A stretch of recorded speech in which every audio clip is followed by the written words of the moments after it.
Hello friends, welcome back to Pi study circle. My name is Tabassum और आज की video में हम लोग डिस्कस करने वाले हैं, जैसा कि आप लोग देख सकते हैं इधर बोर्ड पे लिखा हुआ 10th एनालिसिस इंग्लिश, जिसका कोड है 202 2020। सेक्शन सी ग्रामर वाला सेक्शन हमने लास्ट वीडियो के थ्रू हमारा जो है स्टार्ट किया था, बल्कि उससे पिछली वीडियो के थ्रू।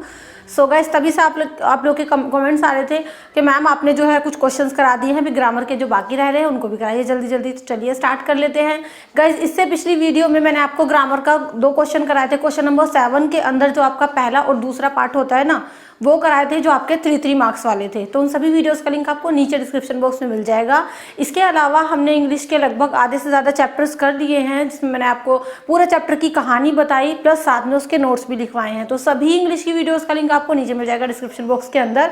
सो चेक करना बिल्कुल मत भूलना। तो वीडियो आपको बिल्कुल स्किप नहीं करनी, लास्ट तक देखनी, और पसंद आती है तो आपको पता है आप लाइक कर सकते हैं।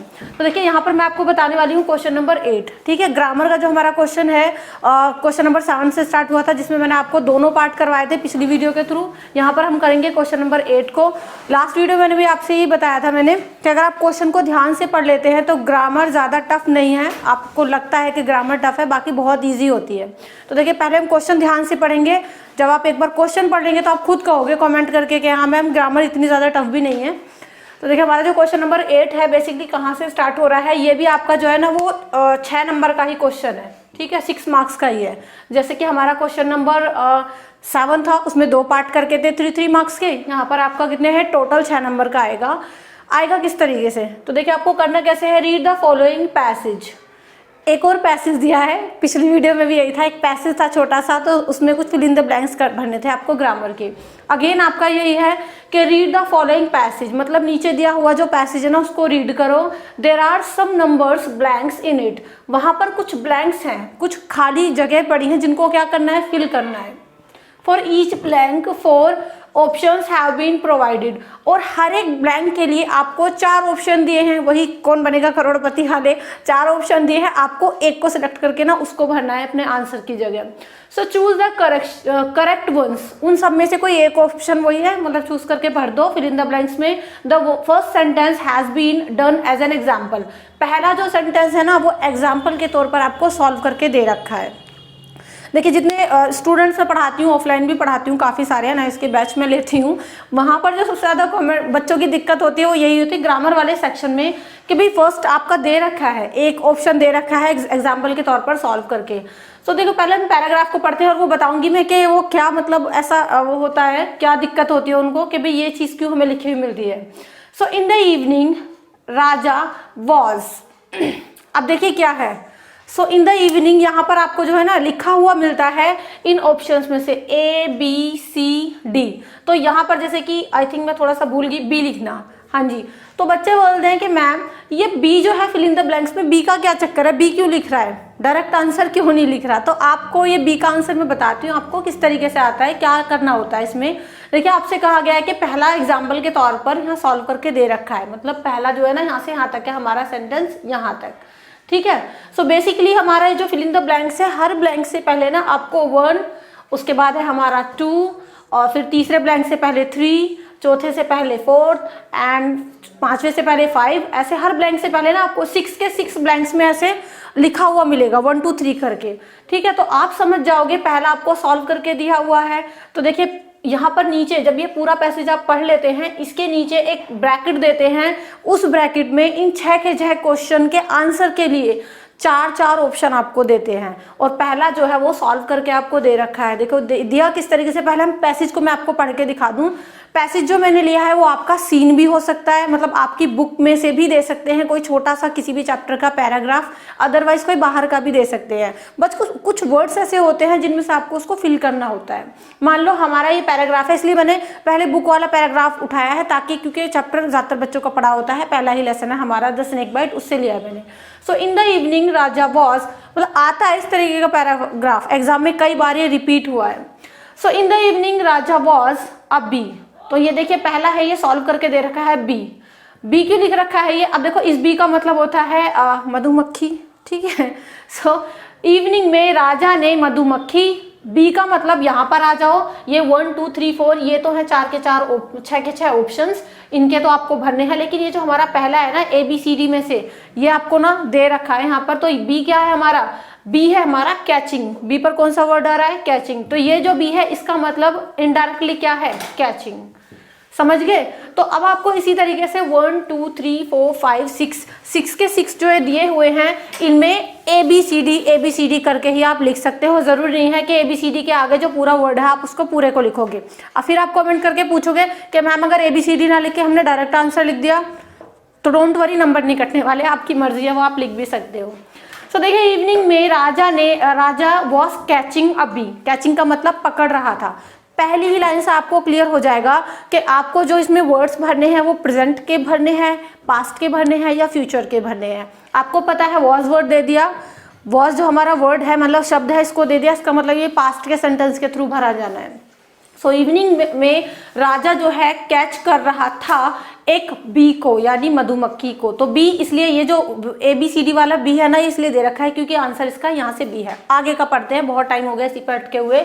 सो इट का मतलब वही मक्खी, मतलब मधुमक्खी। अब ये जो पहला है, अब पहले में आप क्या करेंगे, पहले के आपको 1 2 3 4 ABCD करके 4 ऑप्शन दे रखे हैं। तो इट का मतलब उस मधुमक्खी ने हिम ऑन हिज फिंगर। अब देखिए हिम ऑन हिज फिंगर, उस मधुमक्खी ने फिंगर पर क्या किया। तो यहाँ पर आपको 4 ऑप्शन है 1 2 3 करके ABCD करके। पहले ऑप्शन के अंदर है स्टिंग। स्टिंग का मतलब होता है काटना, ठीक है। तो उस मधुमक्खी ने स्टिंग, अब स्टिंग है फर्स्ट फॉर्म। अब हिंदी अगर इसकी पढ़ें तो हमारी समझ में आएगा कि काटा, कि उस मधुमक्खी ने काटा। तो स्टिंग तो आ नहीं सकता है, यहाँ पर फर्स्ट फॉर्म है ये। अब दूसरा पढ़ते हैं, तो स्टिंगिंग, के उस मधुमक्खी ने काटा रहा। ING भी नहीं लग सकता क्योंकि प्रेजेंट में आ जाएगा ये, या तो इसके साथ वॉज होता है या फिर इजमार होता, वॉज वर या इजमार, ठीक है। नेक्स्ट है आपका कि इट स्टिंग्स। यहाँ पर आपका प्रेजेंट इंडेफिनिट का ये लग रहा है SOS इसमें लग रहा है। तो क्योंकि पास्ट बात हमारी किसकी है, पास्ट में जा रही है, छोटा सा पैराग्राफ, तो हम इसको प्रेजेंट में तो बिल्कुल लिख नहीं सकते। ना तो स्टिंग फर्स्ट फॉर्म लिखेंगे, ना ING लगाएंगे, ना ये प्रेजेंट डेफिनेट से इसको बनाएंगे। अब देखिए बचा ऑप्शन हमारा खाली क्या है, डी। तो स्टिंग की होती है सेकंड फॉर्म के, उसने राजा की फिंगर पर काटा। तो हमारा जो है ना ये डी ऑप्शन करेक्ट है। तो हम यहाँ पर या तो स्टंग लिख देंगे या फिर बेटर होगा कि यहाँ पर हम डी लिख देंगे। इस तरीके से कहीं कोई डाउट हो तो आप कमेंट करके बताइएगा, जरूर मैं उसको भी क्लियर करूंगी नेक्स्ट वीडियो के थ्रू अगर आपके कमेंट्स आते हैं। अब देखिए ये सेंटेंस यहाँ फिनिश, अगला स्टार्ट हो रहा है। पहला हमने भर दिया है, दूसरा भरेंगे। He told his grand mother. अब उसने अपनी, देखो टोल्ड मतलब उसने कहा, टेल की सेकंड फॉर्म, यानी पूरी स्टोरी अभी भी हमारी पास्ट में जा रही है। तो उसने कहा अपनी grand mother say that he. अब देखिए हमारा ये जो है दूसरा है, तो दूसरे में हम आते हैं, ऑप्शन दे रखे हैं दैट, ए ऑप्शन है इज, ही इज नहीं आ सकता क्योंकि प्रेजेंट है, तो ये तो नहीं आएगा। वॉज आ भी सकता है क्योंकि पास्ट है, तो देखते हैं, इसको सेव करके रखते हैं। हैज बीन, ये भी बिल्कुल नहीं आएगा क्योंकि ये भी प्रेजेंट में आता है, प्रेजेंट के परफेक्ट में। और चौथा है हमारा हैड बीन, तो ये भी आ सकता है क्योंकि ये पास्ट में। तो 2 ऑप्शन तो हमारे एब्सोल्युटली हम दिमाग से निकाल देने चाहिए कि ये आ सकते हैं। बचा हमारा जो है वॉज या फिर हैड बीन। फिट करके देखते हैं कौन सा बैठ रहा है हमारा यहाँ पे दूसरे में। दोबारा पढ़ते हैं इसको कि he told his grand mother, कि उसने अपनी ग्रैंड मदर को बताया दैट ही। अब देखो ही वॉज बिटन, उसको काटा था, या फिर ही हैड बीन बिटन। ये आपका ना एक्टिव से नहीं बनेगा, आपका पैसिव वॉइस में बन रहा है। लास्ट वीडियो में मैंने आपको जो करवाए थे वो पैसिव वॉइस से थे ज़्यादातर सेंटेंस। तो यहाँ पर हमारा डी ऑप्शन जा रहा है, ठीक, कि it had been that he had been bitten. तो हैड बीन के लिए हम क्या लगाएंगे, डी वाला ऑप्शन हमारा करेक्ट, ठीक है। आगे बढ़ लेते हैं, दूसरा भी हमने कर लिया है। नेक्स्ट सेंटेंस स्टार्ट हो रहा है द ग्रैंड मदर। तो ग्रैंड मदर थर्ड ऑप्शन में देखिए, the same to the grandfather. तो ग्रैंड मदर ने सेम यही बात बताई, कही या बोली। अब देखिए थर्ड ऑप्शन देखते हैं, टेल्स। पहला ऑप्शन में क्या है, ए में टेल्स, बिल्कुल नहीं आएगा क्योंकि प्रेजेंट है हमारा, इंडेफिनिट है ना। वॉज भी नहीं आएगा, ना तो सिंपल है ना फिर कंटिन्यू काम हो रहा है। थर्ड है हमारा हैज, सॉरी कहाँ पर हूँ मैं, हाँ जी यहाँ पर, टेलिंग। तो टेलिंग भी नहीं आ सकता, ये भी एब्सोल्युटली रॉन्ग है।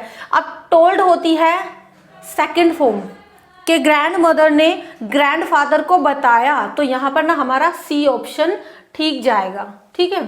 कहाँ गया, the grandmother told, C option में क्या आ रहा है, टोल्ड, कि ग्रैंड मदर ने ग्रैंडफादर को सेम यही बात बता दी कि राजा को ऐसे ऐसे काट लिया है। तो अब हम करते हैं फोर्थ। थर्ड में हमने सी को पढ़ लिया है, फोर्थ सेंटेंस स्टार्ट हो रहा है हमारे यहाँ से, the grandfather a blue mark on rajas finger. अब देखिए फोर्थ में देखते हैं कौन कौन से ऑप्शन है। ए है हमारा सॉ यानी देखा, और बी है हमारा सीज यानी देखता है, तो ये देखता है तो नहीं कि देखा ही आएगा जहाँ तक है ना, सींग देखा रहा ऐसा कुछ भी नहीं बन सकता, और है सीन ये भी नहीं बनेगा। तो ऑप्शन बचा हमारा सॉ यानी ग्रैंडफादर ने देखा, द ग्रैंडफादर सॉ। सॉ में आप कौन से ऑप्शन पर है, ये ए ऑप्शन पर है। इस तरीके से आप लिख दोगे, एग्जाम में ऐसे लिख के आ जाओ, नंबर पूरे मिल जाएंगे आपको, है ना। जरूरी नहीं है कि पूरा आंसर लिखो, ABCD करके लिख देना, बट हाँ पैराग्राफ को थोड़ा सा ध्यान से पढ़ना पड़ेगा आपको। नेक्स्ट है कि द ग्रैंडफादर, फिफ्थ पर देखते हैं हमारे कौन कौन से ऑप्शन है। राजा इन हिज आर्म्स, के ग्रैंडफादर ने राजा को अपनी जो है ना आर्म्स में मतलब गोद में उठाया, और रन फास्ट, और वो तेज दौड़े। तो ग्रैंडफादर ने टेकन होती है थर्ड फॉर्म, उठाया। पास्ट इंडेफिनिट पर पूरी गाइस आपका पैराग्राफ जा रहा है, और पास्ट इंडेफिनिट का अगर मैं आपको रूल बताऊं, थोड़ी सी जगह देखकर बता देती हूँ, कहीं जगह नहीं है वैसे तो। पास्ट इंडेफिनिट का रूल होता है सब्जेक्ट वर्ब की सेकंड फॉर्म और ऑब्जेक्ट। ये मैं ऐसे ब्रैकेट में बंद कर रही हूँ, इस रूल के बेस पर पूरी ये स्टोरी चल रही है, ज्यादातर ऐसे ही आपके जो है पैराग्राफ आते हैं। तो देखिए ग्रैंडफादर ने राजा को उठाया, अब देखिए उठाने की टेकन है थर्ड फॉर्म, तो नहीं आएगी ये तो। टुक सेकंड फॉर्म आ सकती है कि यही आएगी। टेक्स है, ये भी नहीं आएगी इंडेफिनिट, और टेकिंग ING फॉर्म है। तो बची हमारी कौन सी, टुक। तो हमें क्या लगाना है गाइस यहाँ पर, बी ऑप्शन, यानी ग्रैंडफादर ने उठाया राजा को अपनी गोद में। पूरी की पूरी स्टोरी आपको मिल जाएगी हमारे चैनल पर, पहला ही लेसन है द स्नेक बाइट, बहुत अच्छे तरीके से मैंने डिस्क्राइब किया था, और ऐसा थोड़ा कुछ लिखा भी था उसके बारे में, आप देख सकते हैं, लिंक मिल जाएगा आपको डिस्क्रिप्शन बॉक्स में। चलिए लास्ट बच रहा है हमारा, ही रीच्ड अ स्मॉल हाउस। छठे में देखते हैं एज वेल एज, चार ऑप्शन है, ए है हमारा एज वेल एज, दूसरा है ऑन, तीसरा है ऑफ, और चौथा है एंड। देखते हैं इनका मतलब क्या बनता है, कि वो पहुंचे एक छोटे से घर में, shouted for the honour of the house. और शाउट का मतलब गाइस क्या होता है, चिल्लाए, किसके लिए, कि घर में से कोई निकल के आए, किसी के मतलब वो एक ओल्ड मैन के यहाँ गए थे, बूढ़े आदमी के पास, जो सांप का क्योर करता था, सांप मतलब स्नेक बाइट का जो क्योर करता था, है ना। तो वो पहुंचे एक छोटे से घर में, और एज वेल एज तो नहीं आएगा, कि साथ ही साथ चिल्लाए घर के ओनर के लिए, साथ ही साथ। वैसे अगर ऑप्शन कोई और बेहतर ना मिल रहा हो तो ये चल जाएगा एज वेल एज, मगर इससे बेहतर अगर ऑप्शन है तो देखते हैं। ऑन तो बिल्कुल भी नहीं आएगा, ऑन का मतलब पर, ऑफ का मतलब बंद होना, ये भी नहीं आएगा। तो बचा हमारा क्या, एंड, कि भाई वो जो है एक छोटे से घर में पहुंचे, और एंड, और शाउट किया उन्होंने, चिल्लाए ऑनर ऑफ द हाउस के लिए। तो एंड हमारा गाइस यहाँ पर है करेक्ट आंसर। अगर एंड की जगह कुछ उल्टा सीधा ऑप्शन होता तो आप एक बार को एज वेल एज भर देते, ठीक है। कुछ इस तरीके से हम ये अपना शॉर्ट पैराग्राफ करते हैं। कुछ फिल इन द ब्लैंक्स इसमें देते हैं, पूरे 6 नंबर का होता है। आपको ऐसे ही हर ऑप्शन में आपको ना 4 ऑप्शन देखने को मिलते हैं हर एक उसके अंदर, है ना। हर एक फिल इन द ब्लैंक्स के 4 ऑप्शन होते हैं, ABCD, उनमें से आपको एक को करना होता है फिलअप। और ये पहला जो होता है ना, ये बिना नंबरिंग के होता है, ये पहला आपको एग्जाम्पल के तौर पर सॉल्व देते हैं। आई होप वीडियो आपके लिए थोड़ी सी भी हेल्पफुल रही होगी। हेल्पफुल लगी हो तो प्लीज़ लाइक कर देना, अपने कच्चे पक्के फ्रेंड्स के साथ आप शेयर भी कर सकते हैं। और TMA के सोल्यूशन बहुत अच्छे तरीके से हम लोग करवा रहे हैं, ज़रूर देखना, प्लेलिस्ट बनी हुई है। अभी तो आगे भी बच रहा है, अभी मैं ख़त्म नहीं करने वाली, तो आप देख सकते हैं। प्रैक्टिस के लिए मैंने आपको थोड़ा सा होमवर्क दिया है, समझा देती हूँ इस पैराग्राफ को। कमेंट करके मुझे इसके आंसर चाहिए, अगर आप सच्ची में पढ़ना चाहते हो, अगर आपको सच्ची में एग्जाम की टेंशन हो रही है तो ज़रूर कोशिश करना है एटलीस्ट एक बार। तो देखिए ये पैराग्राफ मैंने प्रैक्टिस के लिए दिया है, ऐसा ही पैराग्राफ आ जाता है ये, मगर मैंने अलग से पैराग्राफ दिया है, ये थोड़ा सा आपका सीन था ताकि आप इससे कनेक्ट कर पाओ, समझ पाओ। अब ये पैराग्राफ पढ़ते हैं, इसके भी ऐसे ब्रैकेट दे रखा है, ऑप्शन दिए हुए हैं 1 2 3 के, ABCD करके सब कुछ, ठीक है। So suddenly Anju heard the B moans. अब देखो बी में आप कंफ्यूज नहीं होगे, बी का मतलब ये जो है हमारा, ये बी वाला ये लो वर्ड दे रखा है यहाँ पे, ये इसका मतलब यही है, moans and cry a women. सारे ऑप्शन है, मैं आपको मोटा मोटा इसकी हिंदी बता देती हूँ, बस बाकी काम आप खुद करना। कि सडनली अंजू ने सुनी एक मॉन्स, एक मतलब धीमी आवाज में, लो का मतलब धीमी आवाज में कोई विलाप कर रही थी, कोई रो रही थी, कोई औरत थी वो, ठीक है। शी वॉज प्रेसिंग हर, वो प्रेस कर रही थी अपने स्टमक को, पेट को वो प्रेस कर रही थी, मतलब ऐसे हाथ से पकड़ के दबा के खड़ी थी। उसने जो है ना वॉक करना स्टार्ट कर दिया, कहाँ पर, खेतों में काम करना स्टार्ट कर दिया था। Just after 4 days of her delivery के 4 दिन बाद ही उसने खेतों पर काम करना शुरू कर दिया और नो बडी वॉज वहां पर कोई था नहीं जो उसकी हेल्प कर पाता, क्योंकि उसका हस्बैंड जो है वो कानपुर में काम करता था। ऐसी छोटी सी स्टोरी है। अब आप देखना, ये 4 ऑप्शन गिवन है, पहला, दूसरा, तीसरा, चौथा, पांचवा, छठा, 6 नंबर आपके कहीं नहीं जाने वाले, अच्छे से कर लेते हो। तो जहां आपको ए लगे ठीक के फ्रॉम ठीक लग रहा है तो वहां ए भर दोगे, जहां बी लगे के लोएस्ट लग रहा है तो वहां बी लिख दोगे, ठीक है। कुछ इस तरीके से कमेंट सेक्शन में आप जस्ट मुझे ABCD जो भी आपका आंसर है 6 के 6 लिख करके भेजना। I will definitely reply you अगर आप अच्छे से आंसर लिखते हो, या फिर आप अगर गलत भी लिखते हो तो भी मैं आपको रिप्लाई करके बताऊंगी कि यहाँ आपने मिस्टेक की है। पिछली वीडियोस के लिए डिस्क्रिप्शन बॉक्स जरूर चेक कर लीजिएगा, सारे चैप्टर्स आपके मैंने वहाँ पर सेक्शन D भी स्टार्ट करा रखा है लिटरेचर में, जिसमें पोएट्री स्टैंजास कैसे सॉल्व करते हैं। इसके अलावा राइटिंग सेक्शन के जो 4 क्वेश्चन होते हैं ना 10th NIS वाले बच्चों के, लेटर हो गया आपका, रिपोर्ट बनानी हो गई, सिचुएशन हो गई, और एक और क्वेश्चन होता है तो अभी बताती हूँ आपको। तो ये तीनों 4 क्वेश्चन मैंने करा रखे हैं, एक बार ज़रूर देख लीजिएगा प्रीवियस वीडियोस को, सारी की सारी चीज़ें आपकी करा रखी है मैंने, तो आपको सभी वीडियोस का लिंक नीचे डिस्क्रिप्शन बॉक्स में मिल जाएगा। इसके अलावा TMA के सोल्यूशन के लिए, एनहांस इन्फॉर्मेशन के लिए आप हमारे चैनल को सब्सक्राइब करना बिल्कुल मत भूलिएगा। वीडियोस अगर आपको मेरी अच्छी लगती हैं, हेल्पफुल लगती हैं तो लाइक कर सकते हैं, अपने कच्चे पक्के फ्रेंड्स के साथ शेयर कर सकते हैं और कमेंट करके मुझे बता सकते हैं कि आपकी कितनी हेल्प हुई। इससे अगली वीडियो में मैं आपको जो है दूसरा क्वेश्चन करवाऊंगी इसी का। नेक्स्ट क्वेश्चन होगा कॉन्वर्सेशन में भी ऐसे ही ग्रामर के फिल इन द ब्लैंक्स आते हैं, उनको भरने की आपको मैं ट्रिक बताने वाली हूँ, तो कमेंट करके बताना कितने बच्चे उसके लिए वेट कर रहे हैं। जल्दी से मैं वीडियो लेकर के आऊंगी। सो गाइज, इसके अलावा एक चीज़ आपको यहाँ पर और कह दूं, मैं 10th NIS के कम से कम 6 सब्जेक्ट हम अपने चैनल पर कवर करा रहे हैं। हिंदी, इंग्लिश, हिंदी का सारा सिलेबस आपका कंप्लीट है, प्लेलिस्ट बनी हुई है, ज़रूर चेक कर लीजिएगा। और हिंदी के इंपॉर्टेंट क्वेश्चंस भी आपके लिए आने वाले हैं चैप्टर वाइज।